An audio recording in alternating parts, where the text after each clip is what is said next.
ભરૂચ નગર સેવા સદનની સામાન્ય સભા પ્રમુખ વિભૂતિ યાદવના અધ્યક્ષસ્થાને યોજાઈ હતી। બેઠક દરમિયાન એજન્ડા પરના 28 કામો તેમજ પ્રમુખ સ્થાનેથી રજૂ કરાયેલ 5 કામોને મળીને કુલ 33 વિકાસલક્ષી કામોને મંજૂરી આપવામાં આવી હતી। સામાન્ય સભા દરમિયાન શહેરમાં વધતી ગંદકી અને સફાઈ વ્યવસ્થાના મુદ્દે વિપક્ષ કોંગ્રેસે વિરોધ નોંધાવ્યો હતો। પાલિકા વિપક્ષ નેતા શમશાદ અલી સૈયદે જણાવ્યું હતું કે શહેરમાં ડોર ટુ ડોર કચરા સંકલન સેવા સંપૂર્ણ રીતે નિષ્ફળ ગઈ છે। સ્વચ્છતા સર્વેક્ષણ અંતર્ગત કરોડો રૂપિયાનો ખર્ચ કરવામાં આવ્યો હોવા છતાં શહેરમાં સફાઈના નામે મીંડું જોવા મળી રહ્યું છે અને રાજ્ય કક્ષાએ સ્વચ્છતા સર્વેક્ષણમાં ભરૂચ પાછળ ધકેલાઈ ગયું છે।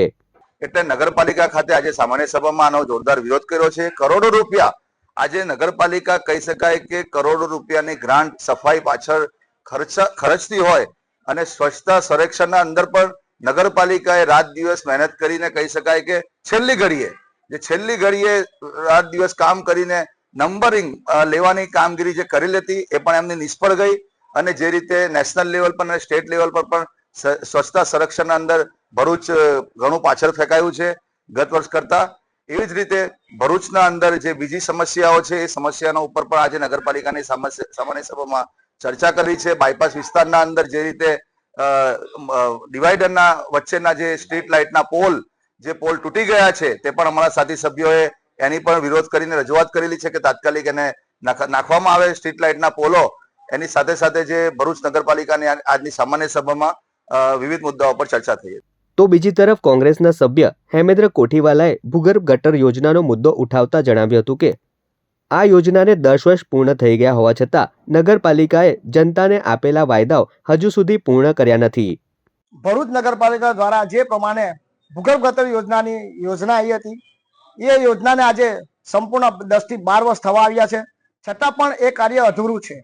સાથે સાથે જે 40 MLD નો પ્લાન્ટ નાખવામાં આવેલો હતો કે ભરૂચ નગરપાલિકાની જે ગટર યોજના છે એના દ્વારા સમગ્ર નેટવર્ક નાખીને 40 MLD પાણી પહોંચાડીશું અને 40 MLD પાણી આપ્યા પછી એને કોઈ કંપનીમાં અમે રિસાયકલિંગ કરી અને એને અમે વેચીશું અને 1 કરોડની વાર્ષિક ને પણ માસિક આવક નગરપાલિકાએ ઠરાવ દ્વારા સત્તા પક્ષે કરી હતી। સાથે સાથે આજના મુદ્દે એ પણ એવું કહેવું છે કે જે પણ નેટવર્ક નાખેલું છે અને જે મિની પમ્પિંગ સ્ટેશનો આજે પણ ઉભરાય છે એટલી માત્રામાં ઉભરાય છે કે મહિનામાં 4 થી 5 વાર ઉભરાય છે અને એનું મેન્ટેનન્સ કરવું હોય તો કોને કહેવું કેમ કે એજન્સીઓ એટલી બધી બદલાઈ ગઈ છે। તો ભરૂચ નગરપાલિકાના અધિકારીગણને પણ ખબર નથી કે એજન્સીઓ કઈ દિશામાં કામ કરે છે। જે નેટવર્ક શહેરી વિસ્તારમાં નાખેલું છે સોસાયટીઓમાં નાખેલું છે આજે એના પણ જોઈન્ટ્સ હજુ બાકી છે અને ખુલ્લે આમ એ જ ગટર યોજના એ જ શૌચાલયો આજે પણ બહાર જાય છે અને ખારકુવા પણ બહાર ઉભરાઈ રહેલા છે। તો મારે આ નગરપાલિકાના સત્તાધીશોને કહેવું છે કે આ યોજના ક્યારે પૂરી થશે। વિપક્ષના આરોપો સામે જવાબ આપતા ભરૂચ નગર સેવા સદનના પ્રમુખ વિભૂતિ યાદવે જણાવ્યું હતું કે ભરૂચ શહેરનો ચારે તરફ ઝડપી વિકાસ થઈ રહ્યો છે જે જોઈને કોંગ્રેસ બોખલાઈ ગઈ છે અને તેથી જ સામાન્ય સભામાં ધમપછાડા કરી રહી છે। નમસ્કાર, આજ રોજ ભરૂચ નગરપાલિકામાં સામાન્ય સભા યોજાઈ હતી। એજન્ડામાં 28 મુદ્દા હતા અને 5 મુદ્દા અધ્યક્ષસ્થાનના હતા। ભરૂચના વિકાસના કામોની અનેક રીતે ચર્ચા થઈ છે અને આવનાર દિવસોમાં ભરૂચને હજુ વિકાસશીલ અને વિકસિત ભરૂચ બનાવીશું એ અમારી જવાબદારી છે। જેમ કે મક્તમપુર આઉટગ્રોથ વિસ્તારમાં 8 કરોડનું ટેન્ડર પણ અમે કરી દીધું છે। સ્ક્રેપની ગ્રાન્ટનું પણ ટેન્ડર થઈ ચૂક્યું છે। એ ટેન્ડરો ખુલે એટલે તરત જ અમે ભરૂચ શહેરમાં કામોનો શરૂઆત કરીશું।